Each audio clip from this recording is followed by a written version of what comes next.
Hey guys, good morning. So, போன வீடியோவில் நம்ம வந்து API-ஓட காம்பனன்ட்ஸ்லாம் என்னென்னு பார்த்தோம், right? And we also said we'll talk about the different methods of API. So அதுலேருந்து ஒரு சின்ன டீட்டோர் நாம் என்ன பண்ண போகிறோம் அப்படின்னா, ஃபஸ்ட்டு ரெண்டு டிஃப்ரெண்ட் ஃப்ளாஸ்க் அப்ளிகேஷன் போட போகிறோம். ஓகே, அப்ளிகேஷன் ஏ, அப்ளிகேஷன் பி. இந்த ரெண்டு ஃப்ளாஸ்க் அப்ளிகேஷனையும் ஒன்றோட ஒன்று நாம் பேச வைக்க போகிறோம். ஓகே, ஸோ இதுதான் வந்து இன்றைக்கி நாம் பண்ண போகிற விஷயம். So you will understand API எப்படி ஒர்க் ஆகுது, ஏபிஐயை வந்து நாம் எப்படி வந்து ஒரு ஸ்பேஸ்லேருந்து ஒரு ஸ்பேஸுக்கு நம்ம டேட்டா ட்ரான்ஸ்ஃபர் பண்ணுறோம் அப்படிங்கக்கூடிய அந்த இதெல்லாம் வந்து உங்களுக்கு அண்டர்ஸ்டாண்ட் ஆகும். ஓகே, ஸோ ஏன் நான் இதை வந்து இப்போ பண்ணுறேன் அப்படின்னா, நம்ம மெத்தட்ஸுக்கு போகிறதுக்கு முன்னாடி நாம் ஏன் பண்ணுறோம் அப்படின்னா, இது வந்து பேசிக்ஸ் ஆஃப் ஏபிஐ. உங்களுக்கு வந்து இது அண்டர்ஸ்டாண்ட் ஆச்சு அப்படின்னா அப்கமிங் கான்செப்ட்ஸ் எல்லாமே கொஞ்சம் ஈஸியாக புரியும். ஸோ ஆக்சுவலி என்ன நடக்குது அப்படின்றது தெரிஞ்சோம் இல்லையா? ஸோ அதுக்காக தான் நாம் வந்து இப்போது இதை பண்ண போகிறோம். ஸோ போனதுலேயே வந்து நம்ம get request and post request எப்படி போஸ்ட்மேன் வச்சு பண்ணுறதுன்னு பார்த்தோம், ரைட்? பட் நம்மளோட அப்ஜெக்டிவ் என்னென்னா, நாம் ரெண்டு சிஸ்டம் க்ரியேட் பண்ண போகிறோம். ஒன்று ரெண்டு டிஃப்ரெண்ட் ஃப்ளாஸ்க் சிஸ்டம். அதாவது இப்போ வரைக்கும் நம்ம வந்து போஸ்ட்மேன் வச்சு பார்த்துக்கோம். போஸ்ட்மேனில் வந்து ப்ரீ கான்ஃபிகர்ட் ஆப்ஷன்ஸ் நிறையா இருக்கும். ஓகே, ஸோ அது எல்லாத்தையுமே நாம் வந்து அண்டர்ஸ்டாண்ட் பண்ணிக்கணும் அப்படின்னா, இந்த பார்த்திங்க அப்படின்னா தெரியுதான் போஸ்ட்மேன். ஸோ போஸ்ட்மேனில் வந்து ப்ரீ கான்ஃபிகர்டாக நிறைய கொடுத்து வைப்பாங்க, நிறைய ஆப்ஷன்ஸ் வந்து ரெடிமேடாக இருக்கும்.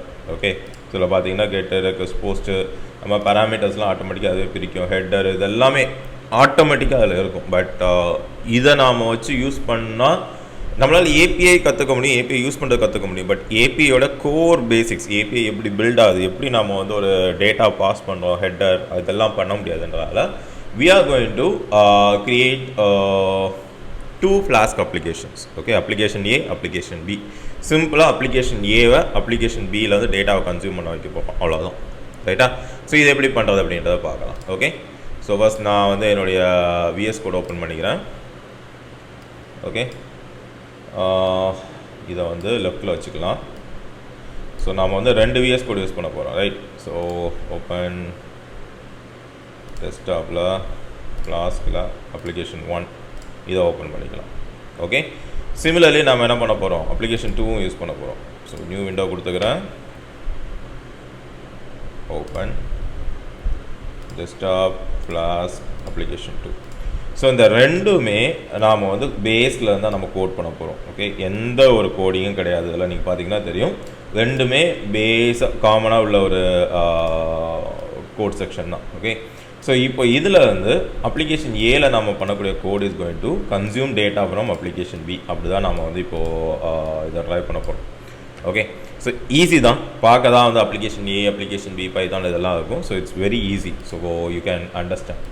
ஓகே, ஸோ ஃபஸ்ட் நான் என்ன பண்ணுறேன், டெர்மினல் ஒன்று க்ரியேட் பண்ணுறேன். ஓகே, ஸோ இதுக்குமே ஒரு டெர்மினல் எடுத்துக்கலாம்.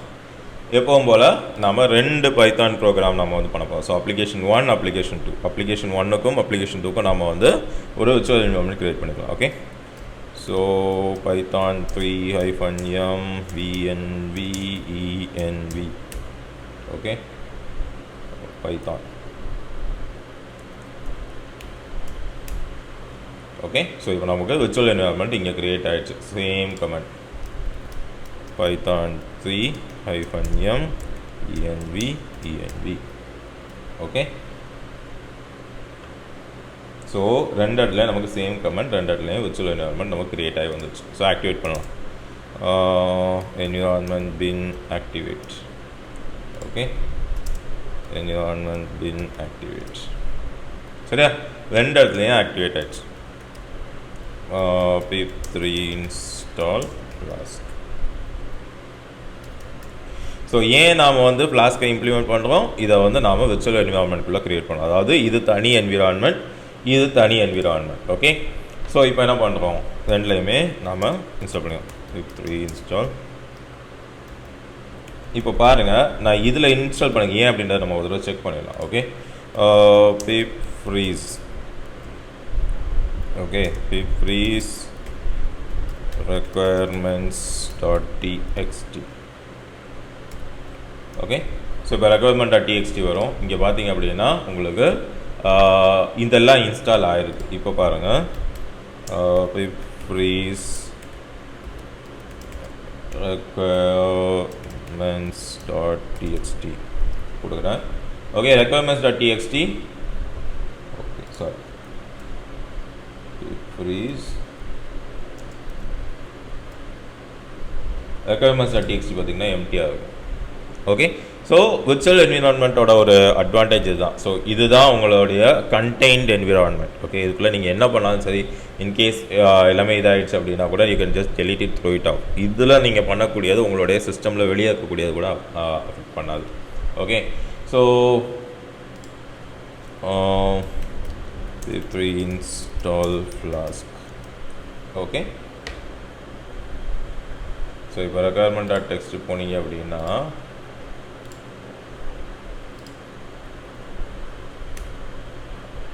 பார்த்தீங்களா, இது வந்துச்சு. ஸோ இன்னும் நீங்கள் ஏதாவது இன்ஸ்டால் பண்ணால் கூட install pandas. ஓகே, ஸோ இப்போ பாருங்கள், பாண்டாஸ் இன்ஸ்டால் ஆனால் கூட ஒரு இதில் தான் உங்களுக்கு வந்து அந்த பாண்டாஸோடது இருக்கும். சரியா? ஸோ இது இன்ஸ்டால் ஆகி முடியட்டும், நான் வேணால் காட்டுறேன். ஸோ விர்ச்சுவல் என்விரான்மெண்ட்டில் நம்ம பண்ணுறதுக்குரிய ரீசன் அதுதான். நம்மளால் வந்து ஒரே சிஸ்டம்குள்ளே மல்டிபிள் கண்டெய்ன்ட் என்விரான்மெண்ட்ஸ் கொடுக்க முடியும். பார்த்திங்கன்னா இதில் வந்து பாண்டாஸு, பைத்தான் இது எல்லாமே இருக்குது. ஸோ இப்போ இதில் வந்து நான் கொடுத்தாலும் எனக்கு அதே கான்டென்ட் தான் இருக்கும். ரைட்டா? ஸோ நமக்கு வந்து நம்மளுடைய அப்ளிகேஷனை ஹேண்டில் பண்ணுறதுக்குள்ளே அந்த ஃப்ரீடம் நமக்கு இருக்கும். ஸோ இப்போ நம்ம வந்து ஃப்ளாஸ்க் இம்ப்ளிமெண்ட் பண்ணிட்டோம். ஸோ அடுத்து நம்ம என்ன பண்ண போகிறோம் அப்படின்னா, நம்ம வந்து நம்மளுடைய பைத்தான் எழுத போகிறோம். ஸோ app.py, சாரி இங்கே எழுதிட்டேன்னா, நியூ ஃபைல் app.py. ஓகே, இங்கே new file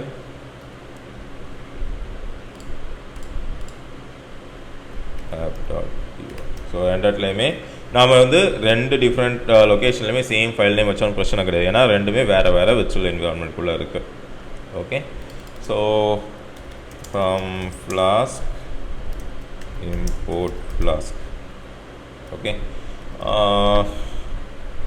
app equal to Flask name, app dot route define home return hi. சரியா? அடுத்து என்ன பண்ணலாம், if name equal to main, app dot run debug equal to true. And இப்போ நமக்கு என்ன பண்ணணும்னா, ஒரே மிஷினில் ரெண்டு ஃப்ளாஷ் சர்வர் ரன் பண்ண போகிறோம். நார்மலாக நம்ம வந்து நம்மளுடைய ஃப்ளாஷ் சர்வர் வந்து 5000 அப்படின்ற போர்ட்டில் ரன் பண்ணுவோம். Right, we are going to stop that. So என்ன பண்ணுவோம், ஸோ போர்ட்டை வந்து ஒன்றுக்கு 5000 அப்படின்னும், ஓகே, இதை அப்படியே காப்பி பண்ணிக்கிறேன், இன்னொன்றுக்கு 5001 அப்படின்னும் நாம் ரன் பண்ண போகிறோம். ஸோ இப்போ நான் இதை ஸ்டார்ட் பண்ணுறேன். 5000 அப்படின்ற ஐபியில் இது ஸ்டார்ட் ஆகிருக்கு. அண்ட் இதை நான் இப்போ ரன் பண்ணேன்னா 5001 அப்படின்ற போர்ட்டில் ஸ்டார்ட் ஆகிருக்கு. ரைட்டா? ஸோ நமக்கு முன்னாடியே தெரியும், ஒரு ஏபிஐ எண்ட் பாயிண்ட் அப்படிங்கிறது ஐபி அண்ட் போர்ட் ரெண்டும் சேர்ந்தது தான் ஏபிஐ எண்ட் பாயிண்ட். அதுக்கு மேலே ரெஸ்ட் எண்ட் பாயிண்ட்டுங்கிறது you will be giving the என்ன சொல்கிறது, எந்த யூஆர்எல் ஹிட் பண்ணுமோ அந்த URL. So if we take, நான் இதை ரெஃப்ரெஷ் பண்ணுறேன். ஓகே, ஸோ இப்போ பாருங்கள், இது வந்து 5000, இது வந்து 5001. ரைட்டா? ஸோ இப்போ நாம் என்ன பண்ணலாம், இதில் நாம் வந்து ஒரு மெசேஜ் கொடுப்போம். அந்த மெசேஜை ஒரு கெட் ரெக்வஸ்ட் மூலமாக இந்த ஆப்பில் வாங்கலாம். அதாவது ஆப் 2ல் நாம் வாங்கக்கூடிய ஒரு கெட் ரெக்வஸ்ட்டை ஆப் 1ல் நாம் வந்து கன்சியூம் பண்ணிக்கலாமா? ஓகே, ஸோ இதுக்கு வந்து நாம் என்ன பண்ணலாம் அப்படின்னா, ஒரு index.html இங்கே கொடுத்துக்கலாம். ஸோ ஜஸ்ட் டிஃப்ரென்ஷியேட், ஒரு நியூ ஃபோல்டர் டெம்ப்ளேட்ஸ் அப்படின்னு சொல்லிட்டு, அதாவது ஃப்ளாஸ்கில் நீங்கள் எப்போவுமே ஒரு HTML ஃபைலை ரெண்டர் பண்ணணும்னா டெம்ப்ளேட்ஸ் அப்படின்றதுக்குள்ளே தான் நீங்கள் வந்து அந்த ஃபோல்டருக்குள்ளே தான் அது போய் தேடும், index.html. Okay, so it will be easy. HTML5, so பாடியில் வந்து ஒரு h1 டேக் போட்டுக்கலாமா, h1 this is the first app. Okay, so இப்போ நம்ம என்ன பண்ண போறோம்னா இந்த சர்வர் app2 ஓட சர்வரை API கால் அடித்து app1ல் டேட்டாவை கன்சியூம் பண்ணி அதை வந்து நாம் இங்கே டிஸ்பிளே பண்ண போகிறோம். ஸோ h2 கொடுத்துக்கலாம். we call it as data. So நம்ம எப்போவுமே HTML ஃபைலுக்கு எப்படி டேட்டா ட்ரான்ஸ்ஃபர் பண்ணுறோம் அப்படிங்கிறது ரைட்டா. ஸோ ஃபஸ்ட்டு நம்ம என்ன பண்ண போகிறோம், இந்த API எண்ட் பாயிண்ட்டை எடுத்துக்க போகிறோம் ரைட்டா. ஸோ API அடிக்கிறதுக்கு நமக்கு ரெண்டு விஷயம் வேணும். ஒன்று, நம்மளுடைய ரெஸ்பான்ஸ் வந்து JSON-ஆ வரணும் ரைட்டா. அதுக்கு வந்து நம்ம ஃப்ளாஸ்கில் JSONify அப்படின்னு சொல்லிட்டு ஒரு இது இருக்குது. அதாவது நமக்கு ரிட்டர்ன் பண்ணுறது வந்து எய்தர் ஸ்ட்ரிங்காக இருக்கணும் அல்லது டிக்ஷனரியாக ஸ்ட்ரிங்காக இருக்கணும் அல்லது JSON-ஆக இருக்கணும். ஸோ இதான் வந்து இந்த REST API-யோட ஸ்டாண்டர்ட் அவுட்புட் என்ன, நமக்கு வந்து ஒரு JSON ரெஸ்பான்ஸ் தான் வந்து REST API-யோட ஸ்டாண்டர்ட் அவுட்புட் ரைட். ஸோ நாம் என்ன பண்ண போகிறோம் அப்படின்னா ஃபஸ்ட்டு இது JSONify அப்படிங்கிறது அண்ட் பைத்தானில் ஒரு ரெக்வஸ்ட் அடிக்கணும்னா ரெக்வஸ்ட் அப்படின்னு சொல்லிட்டு ஒரு பேக்கேஜ் இருக்குது. ஸோ இம்போர்ட் ரெக்வஸ்ட் அப்படின்னு சொல்லிட்டு ஓகே. ஸோ ரெக்வஸ்ட் வந்து நம்ம இம்போர்ட் பண்ணலை, இன்ஸ்டால் பண்ணலை. So what will do, pip3 install request okay. So request கிடையாது, ரெக்வஸ்ட் ஓகே. இதுக்கு முன்னாடி